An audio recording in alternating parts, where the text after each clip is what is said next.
maneuvers through kingdom principles. And today at the Black River Film Festival, even though it's so hot, it was good, guys. And today we'll talk about ownership of land.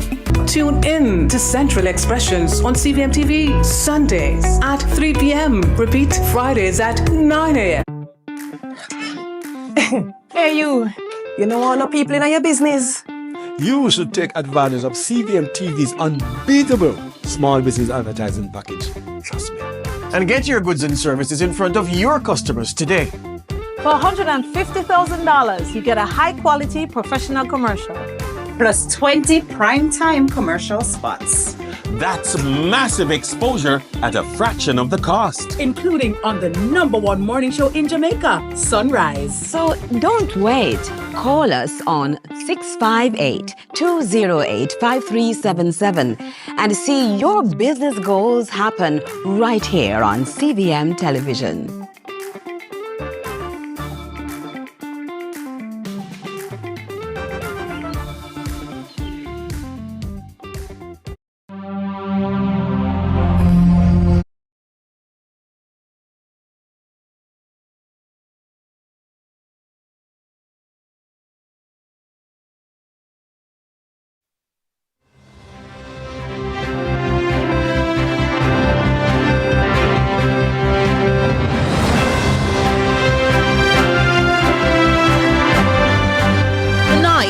CVM News at 7. Jamaicans urged to be on high alert as potential tropical storm inches closer. Local government minister preaches preparation amid storm watch. Police constable dies in motor vehicle crash.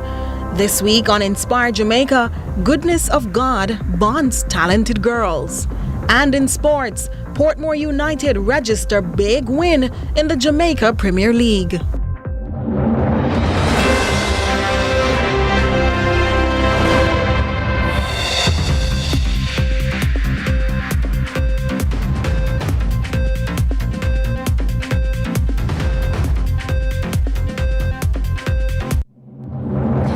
From Kingston, Jamaica, this is CVM News at 7. I'm Carolyn Brown, closing out this weekend edition, Sunday, November 3, 2024.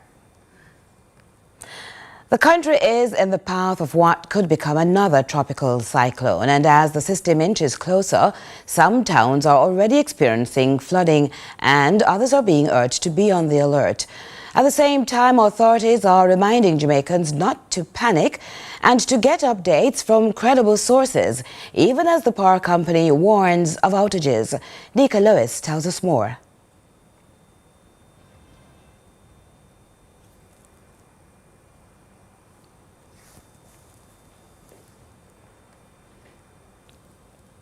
We do apologize. We'll get back to that story momentarily.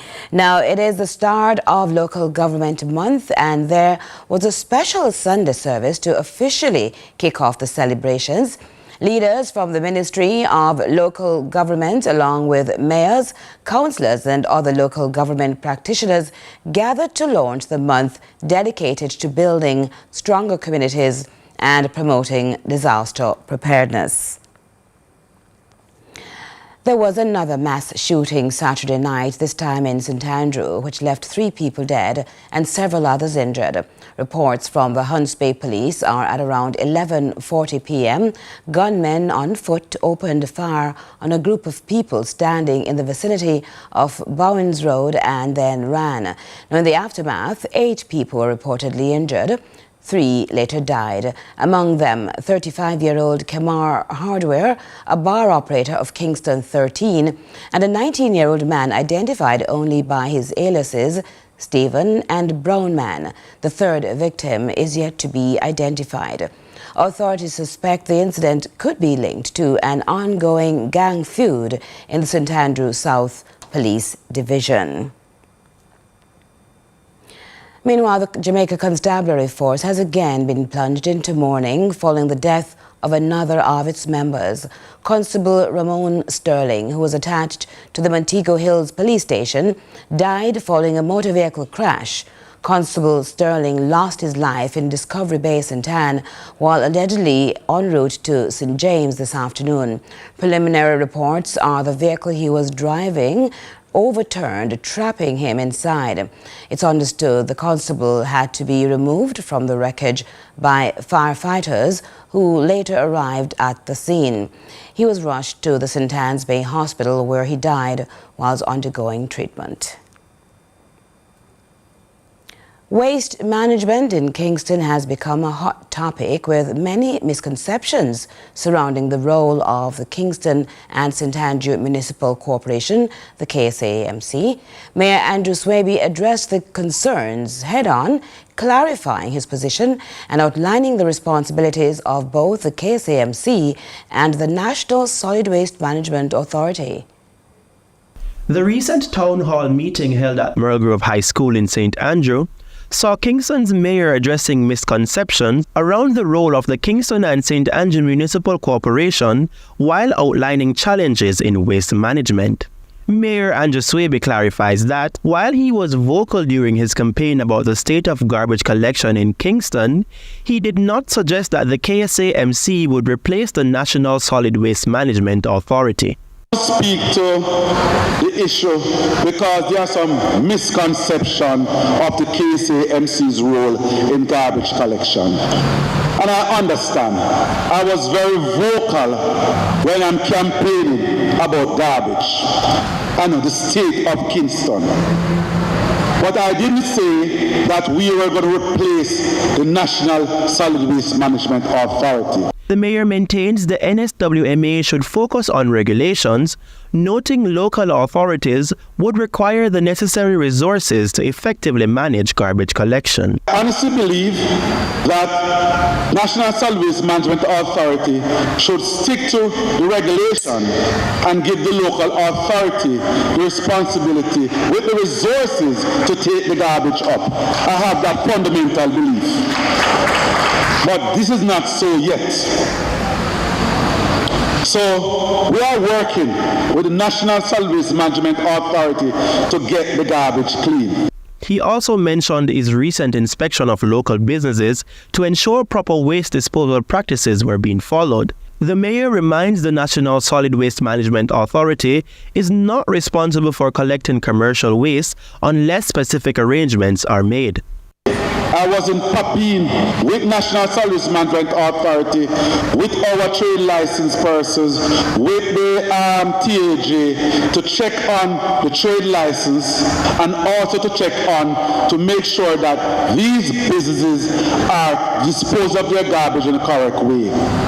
It is not the responsibility of the National Solid Waste Management Authority to take up commercial garbage. If you want them to take it up, you have to have an arrangement with them that you pay for it. The National Solid Waste Management Authority responsibility is to take up domestic garbage, the ones that you generated at home. He urged residents to take greater responsibility for their own waste disposal, calling for increased civic pride. The mayor also stressed the importance of open discussions about waste management, emphasizing that it requires a collective effort. And while I say that, I will equally say that as citizens, we have to develop a little more in terms of our civic pride.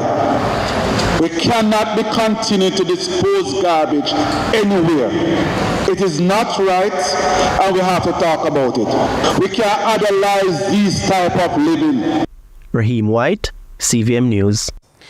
President of the American Friends of Jamaica, the AFJ, Wendy Hart, says there's an alarming number of people living with diabetes in Western Jamaica. She notes with over 15,000 people affected by diabetic retinopathy, the organization is stepping in to help. With our newest diabetic retinopathy program for Western Jamaica, where we will screen and treat people with diabetic retinopathy. The incidence of diabetes in Jamaica is about 12%. In Hanover, an alarming nearly 18%. And retinopathy affects up to 20% of diabetics, ultimately robbing them of their sight. So let's do a little math. Let's say there are about Western Jamaica. That would be about 75,000 people with diabetes and about 15,000 people a year affected with diabetic retinopathy. And for those of you who were here last year, you might remember that you bought that equipment that has been ordered, manufactured, and is currently on a ship on its way to Jamaica for a diabetic retinopathy program. And we'll continue with CVM News at 7 in just a moment.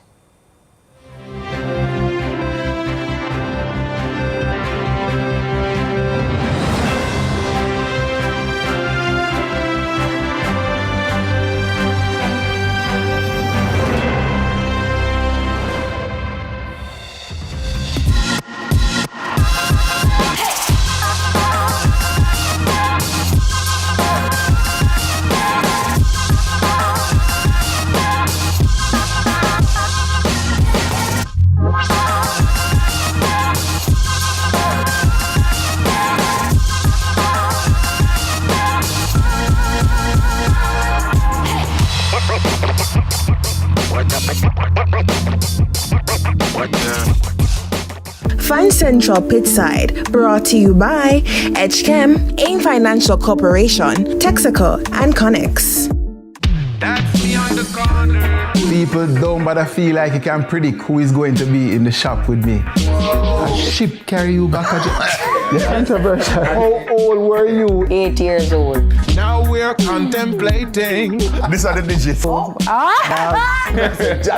What kind of episode this was? Another junction in life. I have 2 left foot there, sir. Yeah, you know. Yeah, man. See the back of the Nigeria now. This is my show, and you will not drop word from me. They even know them things. TJ, I can't say that no. You're going to mash up some house. You know, say barber shop is really there ready to make your cut. So, what you cut before? The cut, okay. Now I'm where I want to be. The Cut is brought to you by Flow. Our days get a little complex sometimes. Often so many things make sense, yet so many do not. We are being intentional about giving prominence to the big stories in order to clarify and enlighten. Lead Story explains who, what, when, where, why, and how. Lead Story with George Davis, weekdays at 6:30 p.m. on CVM TV.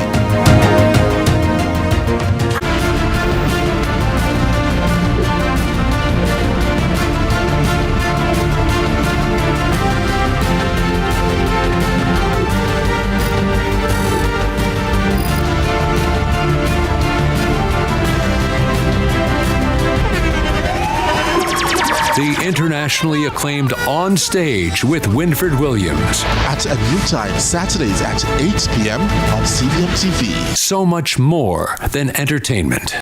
This week on Central Expressions. Today we're out here in Mother Nature. We're at the Gulfview Hotel hosting our first annual Marriage Maneuvers Through Kingdom Principles. And today at the Black River Film Festival, even though it's so hot, it was good, guys. And today we'll talk about ownership of land. Tune in to Central Expressions on CVM TV Sundays at 3 p.m. Repeat Fridays at 9 a.m. It was all going so well until... I've been wanting to get to you for a long time. Shucky ducky quack quack. Smells so good. I'm taking it all in. What y'all laughing at? All new Family Feud. Yeah, buddy. I'm getting scared.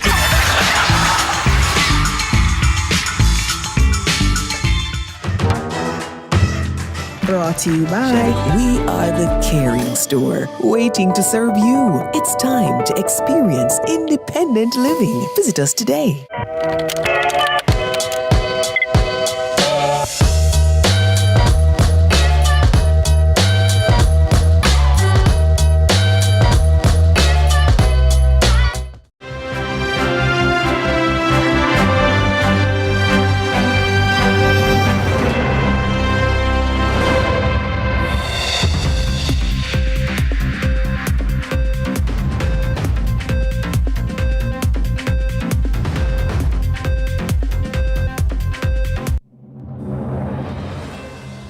Welcome back and thanks so much for staying with us. Dana Morris-Dixon has officially assumed the role of Minister of Education. She was appointed recently to the crucial position where she will oversee the nation's educational strategies and initiatives. In her first address, Morris-Dixon expressed her dedication to improving the education system, recognizing its vital role in the country's progress. She emphasized the importance of collaboration among stakeholders to ensure every child in Jamaica receives quality education. Education is important. I think we all in this country understand that. We understand that if our education ministry does well, we do well as a country. And so it is a very important portfolio. I only knew this morning that I was going to be taking on this role, but the Prime Minister has a vision for where he wants to take the country. And I think it's a good vision. And he has asked me to do this role. He feels that I can do this role well, and I will do it as well as I can. And I will work with the stakeholders, with the teams here, and also with the rest of the cabinet, because it's a joint effort. We all want to see this ministry successful. And so I know all the stakeholders are going to work together towards that end. We may view it differently. Like every stakeholder, even ones who we may think aren't necessarily aligned. This reminder now, the country is in the path of what could become another tropical cyclone. And as the system inches closer, some towns are already experiencing flooding and others are being urged to be on the alert. At the same time, authorities are reminding Jamaicans not to panic and to get updates from credible sources, even as the power company warns of outages. Here's Nika Lewis with more. Battered by Beryl, but it's still unclear just what will happen should the tropical system now inching closer to Jamaica become a hurricane. So far, sections of the island have been soaked by continuous or intermittent showers, others barely better since Beryl. On Sunday, social media users recorded moments of flooding in St. Catherine, Linstead to be exact, and captured other areas of concern following the predictions. This is in the town of Linstead.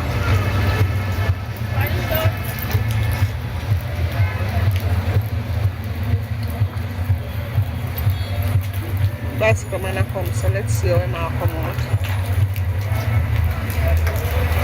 See that come out? Not sinking about. Let's see. I might risk it. Hey man, hey, hey, hey, hey. You guys come on. Meanwhile, the experts are warning locals to take heed and avoid flooded areas or flood-prone spaces, as the next 24 to 48 hours could yield storm-like conditions. The Jamaica Public Service Company has also issued advisories noting possible power cuts given these conditions amid other warnings. There is an area of disturbed weather that has been in the southwestern Caribbean for the past few days, actually almost a week, and I've been monitoring that system for a long time. It continues to show potential for further development, and in the most recent reconnaissance into the system, it shows that it is quite likely going to become a tropical depression or tropical storm within the next 24 hours. It is at the same time moving toward the north, which would take closer to Jamaica. And in that scenario, Jamaica is taking the position of issuing a tropical storm warning for the island that would be in effect from 5 p.m. today. And though some are reporting this as Jamaica being in the direct path of a hurricane, Thompson shares with CVM News that up to late Sunday afternoon, the system was not a hurricane, though it could potentially become one. We're not really expecting a hurricane. In fact, the system has not yet been named because it does not have the closed circulation that would cause it, that would allow it to be named a tropical cyclone at this time. But it is considered a potential tropical cyclone because it is likely to develop into a tropical cyclone and affect land area.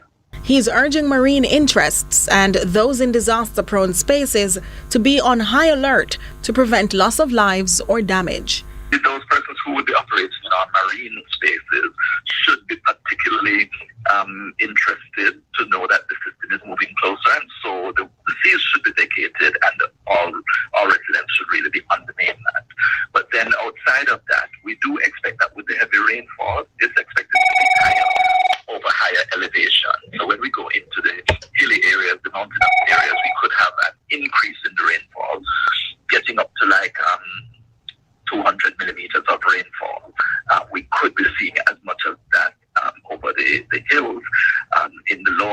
we could see maybe half of that, up to 100 millimeters over some areas. So the rainfall threat is probably the biggest threat for us in terms of heavy rainfall. CVM News will continue to track this developing system. Nika Lewis, CVM News. Let's go now to regional and international news. We begin with the news in the region. In Haiti, a surge in violence that started in February this year has left thousands dead and injured and many more people homeless. It's also impacted celebrations and annual events that would often pull thousands from their homes. More from Africa News. The Day of the Dead, or the Fête Guédé, an important annual ritual in Haiti. It's 2 days in which Haitians gather in cemeteries to honor their ancestors. But this year, celebrations were impacted by the ongoing violence that is plaguing the country. As part of the Voodoo Festival, people light candles and make altars with bones, food and jugs of moonshine rum to offer to the spirits of the dead in return for protection. However, few people ventured out to the cemetery in the capital Port-au-Prince after armed men were spotted there on Friday morning. It's because of the insecurity that the day is very different from the past. The people, the Guédé pilgrims and the merchants who used to come did not come. There's nothing. In St. Lucia, Acting Commissioner of Police Erwin Boyce says lawmen will be clamping down on people who wear masks indiscriminately, and those caught will feel the full extent of the law. Here's the CBC. We are always mindful of the law under the minor offences in terms of wearing masks and those sort of things. And wherever possible, we will be enforcing the law. Obviously, the masks that those persons are wearing are not masks for COVID. They're not masks for, any respiratory illness. So definitely, those are the type of masks that we want to target. In international news, King Felipe VI of Spain has faced angry protesters while visiting the Valencia region, which has been hit by unprecedented floods. Details from the BBC. Fury is the obvious word here. People are really angry. They've said that the town will look after the town, the people will look after the people, and that is mainly because there has been a lack or a slow response from the government. And we've seen this really come to a forefront when the king arrived in a town near the city Valencia, where people chanted murder to him. They were saying, "You're 4 days late. It's taken you 4 days to come. Why are you so late? You should be embarrassed." Really angry. They were throwing mud in some cases. I mean, that is unheard of, throwing mud at a king. People are unhappy. People have really blamed the system, the authorities, for the slow response, but also the really late warnings. And that was where a lot of this anger has come from, that people, if they'd known, could have got out of their cars, could have got off the road, could have gone to higher ground, gone to safety. No people needed to die in these floods. And that is why people are so upset. This is a tragedy on a huge scale, one of the worst in Spain's history, and also one of the most costly. That's it for regional and international news. I'm Nika Lewis. A preteen on a mission to enhance the childhood experiences of children who spend long hours and even days at hospitals for health reasons or otherwise also left a lasting impression on 3 teenagers brought in to add harmony to her engagement. Now, as we shift things up a bit for Inspire Jamaica leading to the season of giving, proof gifts from the heart come sometimes when you least expect. Reach out and touch somebody's hand. Make this world a better place. If you can. Searching for heroes. People need someone to look up to. The song that begins, "I Believe the Children Are Our Future," also asks that we show the children all the beauty they possess inside, while the melody further hits home close to the end. I found the greatest love of all inside of me.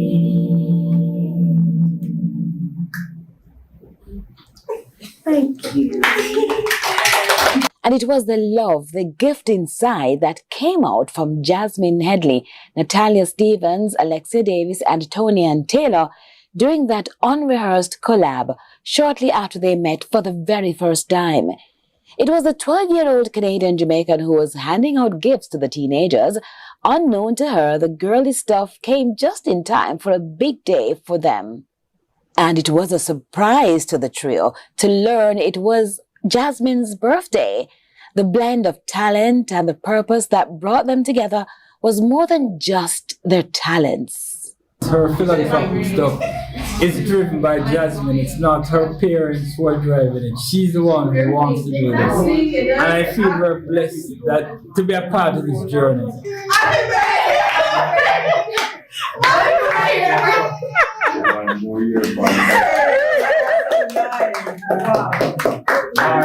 Happy 12th, Jazz. She said nothing. Yes. Very humble. On behalf of Jasmine and the family and the foundation, boy, I couldn't have asked for anything more. When we spoke about doing something together, one thing that I should tell you, with Debbie, every disappointment that we've encountered in the 2.5 years that we've started to work together always brings something, richer blessings. And that's why, to me, even during the song, Goodness of God is so appropriate. The thing is, Jasmine has been giving back in a meaningful way since she was 9 years old, and her newest project is spreading. It carries her name and holds a position at facilities where care is paramount. The Jasmine Corner started during quarantine when me and my brother started donating toys to the Bounty Foundation. I hope to get a Jasmine Corner in every hospital in Jamaica that is in need. Why is that important for you? You're just 12. I believe that kids my age and younger, maybe even older, should have a place where they can feel happy when away from home. What's your message to other young girls looking on right now who are thinking of a project or just want to get involved? Don't give up, stay on your dreams, keep motivated, the sky's the limit. And just like the comforting treasures that support pediatric care and protect healing and recovery or provide relief for working parents at the hospital nurseries, Jasmine opened a door for these 3 aspiring singers. You were close like no other. I've known you as a father. I've known you as a friend. And I have lived in the goodness. Happy? Guys, smell nice and fresh. So, what's the message from this? Something just happened suddenly. Let me take from you. Out of nowhere, you got a call and you didn't resist.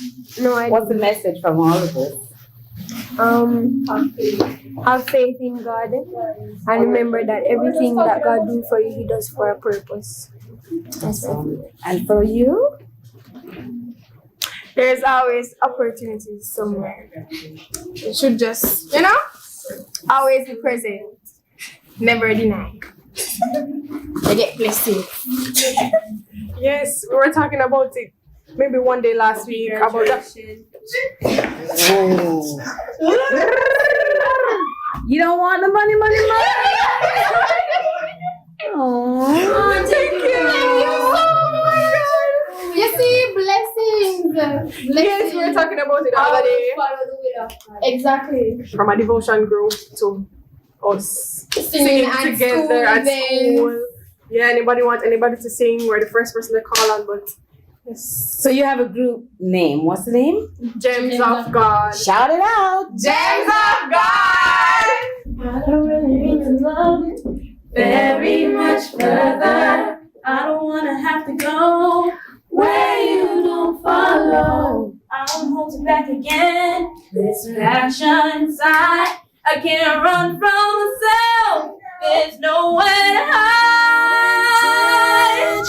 Somebody's hand, make this world a better place if you can. That's it for news. Sports is next.